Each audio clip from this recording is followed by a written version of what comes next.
শুক্রবার মালদার মানিকচকের ভূতনির বন্যা কবলিত এলাকা পরিদর্শন করলেন তৃণমূলের রাজ্যসভার সাংসদ সাবিরুল ইসলাম। সঙ্গে ছিলেন আইএনটিটিইউসি রাজ্য সভাপতি ঋতব্রত ভট্টাচার্য, মালদা জেলা তৃণমূল সভাপতি আব্দুর রহিম বক্সি, আইএনটিটিইউসির জেলা সভাপতি শুভদীপ সান্যাল সহ দলের একাধিক নেতানেত্রী। তারা সকলে মিলে এদিন নৌকায় চেপে প্রথমে ভূতনির বিভিন্ন বন্যা কবলিত এলাকায় যান। বন্যা পীড়িত দুর্গত মানুষজন কি অবস্থায় রয়েছে তা সরজমিনে চাক্ষুষ করেন। এরপর তারা বিভিন্ন ত্রাণ শিবির ঘুরে দেখেন।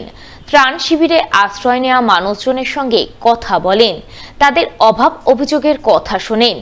ওই সময় দুর্গতরা পর্যাপ্ত ত্রাণ প্রদান সহ রান্না করার খাবারের মান নিয়ে অভিযোগ জানান এবং তারা সমস্ত অভিযোগ শুনে প্রয়োজনীয় ব্যবস্থা গ্রহণের জন্য তা প্রশাসনিক কর্তাদের গোচরে তুলে ধরেন বলে জানা গেছে। প্রাকৃতিক পর্যায়ের ফলে 45 দিন ধরে বন্যা বিধ্বস্ত আছে, বিশেষ করে ভূতনির মানুষ।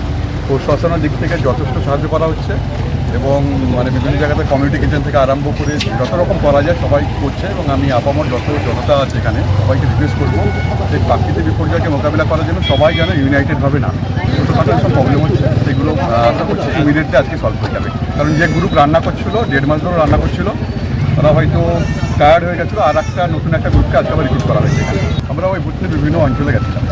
কি দেখলেন, কীরকম পরিস্থিতি রয়েছে? তো মানুষ বন্যার মধ্যে তো ঘরগুলো অনেকটা ডুবে গেছে এবং এদিন দেখছেন তখন বৃষ্টি আরম্ভ হয়ে গেল। আর দীর্ঘদিন ধরে ড্রেজিং না করার ফলে বারবার আমরা রাজ্যসভাতে উঠিয়েছি কেন ড্রেজিং করা হবে না। কেন্দ্র সরকারকে আপনারা যদি দেখেন রাজ্যসভার এবং লোকসভারই আমরা বারবার বলা হয়েছে ড্রেজিং না করার ফলে কিন্তু এই গঙ্গার জলটা কিন্তু চলে এসেছে।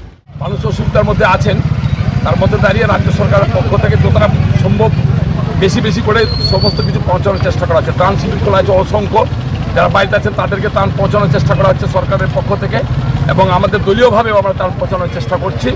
কিন্তু কিছু লোক আছেন যারা বসে শুধু মানুষের পাশে না দাঁড়িয়ে সরকারকে কলঙ্কিত করার জন্য অপচেষ্টা করছেন। তাদেরকে আমরা অনুরোধ করব আপনাদের মাধ্যমে, বন্ধু আসুন সবাই মিলে এই যে ভূতনির মানুষ আজকে অবহেলিত আছেন, ভূতনির মানুষ অসুবিধার মধ্যে আছেন, বানবাসী মানুষের পাশে দাঁড়িয়ে মানুষকে প্রথমে বাঁচায়। রাজনীতি করার স্পেস অনেক পাবো না রাজনীতি করার। এখন রাজ্য সরকার যেভাবে ত্রাণ নিয়ে মানুষের পাশে দাঁড়িয়েছে, আপনারা সকলে মিলে আসুন, কংগ্রেসকে বলবো, সিপিএমকে বলবো, বিজেপিকে বলবো, সবাই মিলে একসাথে এই বানবাসী মানুষদেরকে বাঁচিয়ে তুলি, তাদেরকে সুরক্ষা প্রদান করি, তারপরে রাজনীতি করার জায়গায় রাজনীতি করবে। পুজোর প্রাককালে মালদায় নিম্নচাপের বৃষ্টি শুরু হওয়ায় মাথায় হাত পড়েছে পুজো উদ্যোক্তাদের। বিশেষ করে মালদা শহরের বিগ বাজেটের পুজো উদ্যোক্তাদের চিন্তায় ঘুম উড়েছে, কারণ বুধবার থেকে দফায় দফায় বৃষ্টি নেমে আসায় পদে পদে বিঘ্নিত হচ্ছে পুজো প্রস্তুতি। বিশেষ করে প্যান্ডেল তৈরির ক্ষেত্রে চরম সমস্যায় পড়েছেন শিল্পীরা। মালদা শহরের অন্যতম বিগ বাজেটের পুজো মালদা শিবাজি সংঘ এবং মালদা অনেক সংঘে এবছর নজর কাড়া বিশাল সুসজ্জিত মণ্ডপ তৈরি হচ্ছে, কিন্তু সেই মণ্ডপ তৈরির কাজ বৃষ্টিতে বারংবার ব্যাহত হচ্ছে। বৃষ্টির কারণে প্যান্ডেলের বাইরের অংশের কারুকার্যের কাজ করতে পারছেন না শিল্পীরা, কাজ করছেন শুধুমাত্র ভেতরের অংশে। ফলে সময়ের মধ্যে কাজ শেষ করা নিয়ে চরম দুশ্চিন্তায় রয়েছেন শিল্পী থেকে শুরু করে পুজো উদ্যোক্তা সকলেই। তবু দুর্যোগ উপেক্ষা করে চলছে জোর পুজো প্রস্তুতি। লোকবল লাগিয়ে সময়ের মধ্যেই প্যান্ডেলের কাজ শেষ করতে উঠে পড়ে লেগেছেন পুজো উদ্যোক্তারা। আমরা এসেছি পূর্ব মেদিনীপুর থেকে, কিন্তু এই যে ভারী দুদিন যে বর্ষা চলছে আমাদের খুব চিন্তায় ফেলে দিচ্ছে। কী করে এই স্বল্প সময়ের ভিতরে কাজটা তুলবো, প্রচুর আমরা চিন্তায় আছি। যদিও লোকজন বেশি আছে, 30-40 জন আছে, তাও আমরা চাপে আছি।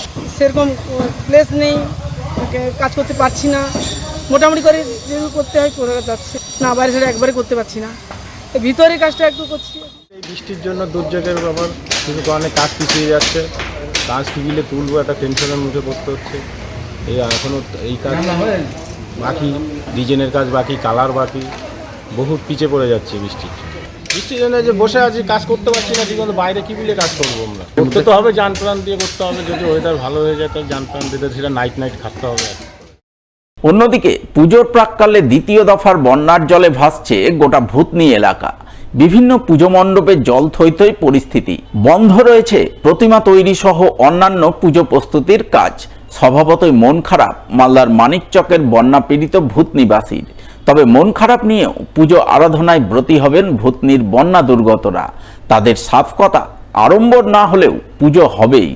জল কমলেই ফের জোর কদমে শুরু করবেন পুজো প্রস্তুতির কাজ। সেই আশাতেই এখন পথ চেয়ে রয়েছেন তারা। আশা করি জল কয়েকদিনের মধ্যেই নেমে যাবে। জল যদি না নামে তাহলে আমরা প্রতিমা শুকনো জায়গায় কোথাও উঁচু জায়গায় নিয়ে গিয়ে আমরা ওখানে পুজো করব। পুজো কিন্তু হবেই, আমাদের এটাই সিদ্ধান্ত। বর্তমানে এখন আমাদের বেদির উপরে জল আছে মানে 1 ফুটের মতো, এবং মণ্ডপের কাজ অনেকটা হয়ে আছে। কিছুটা জল কমলে আবার আমাদের কাজ শুরু হবে। কাজ আজকে বন্ধ আছে, জল বেশি হয়ে গেছে, ওই জন্য একটু না কমলে কাজের অসুবিধা হবে। পরিস্থিতি খুব খারাপ। এই বন্যাতে কেমন করে পুজোটা হবে, সেই জন্য আমরা চাইছি যে জলটা কিছু ব্যবস্থা নিলে তাড়াতাড়ি পুজোটা হয়ে যেত। আর কাজ চলছে না, বন্যা হয়ে গেছে, কেমন করে কাজ চলছে? ওই ভাবছি যে জলটা চলে গেলে আমরা পুজোটা কিছু সুস্থ মনে দিতে পারতাম। থেকে গেলে তো পুজোটা হবে কোনো রকম করে, মেলাটা তো আর হবে না। পুজোর তো হবে, পুজো তো বন্ধ হবে, পুজো হবে। এবার রাজ্য সরকারের তরফে পুজো অনুদানের চেক বিলি করল মালদা থানার পুলিশ প্রশাসন। বৃহস্পতিবার রাতে চেক বিলি পর্ব অনুষ্ঠিত হয় মালদা থানা প্রাঙ্গণে। সেখানে পুরাতন মালদা শহর ও ব্লক এলাকার মোট 113টি স্বীকৃত পুজো কমিটির প্রত্যেকের হাতে রাজ্য সরকারের তরফে পুজো অনুদান হিসাবে 85,000 টাকা চেক তুলে দেন মালদা থানার আইসি মোমেন চক্রবর্তী, পুরাতন মালদা পৌরসভার chairman Kartik Ghosh, vice chairman Shafiqul Islam, পুরাতন মালদা পঞ্চায়েত সমিতির সভাপতি রুম্পা রাজবংশী সহ অন্যান্যরা। পুজো অনুদানের চেক বিলি পর্ব শেষে মালদা থানার পুলিশ প্রশাসনের পক্ষ থেকে পুজো বৈঠক করা হয়। সেই বৈঠকে অনুদানপ্রাপ্ত পুজো কমিটিগুলিকে সরকারি বিধিনিষেধ ও নিয়মাবলী মেনে সুষ্ঠুভাবে পুজো করার নির্দেশ দেন উপস্থিত পুলিশ আধিকারিকরা। আমাদের শারদীয়া উৎসব আমাদের ওলমালদা পৌরসভা এবং ওলমালদা ব্লকে যে 113টা পারমিটেড পুজো রয়েছে দুর্গা পুজো, সেই দুর্গা পুজো কমিটিগুলো মালদা থানার ব্যবস্থাপনায় আমাদের যে রাজ্যের যে মানবিক মুখ, রাজ্য সরকার যে মানবিক মুখ আমাদের মুখ্যমন্ত্রী মমতা বন্দ্যোপাধ্যায়ের ঐকান্তিক প্রচেষ্টায় 113টা ক্লাবকে আমাদের 85,000 টাকা করে আজকে অনুদান দেওয়া হবে। এই উৎসবকে আরও যেন ভালোভাবে করে উৎসব করতে পারেন সাধারণ মানুষ, তার জন্য এই ব্যবস্থাটা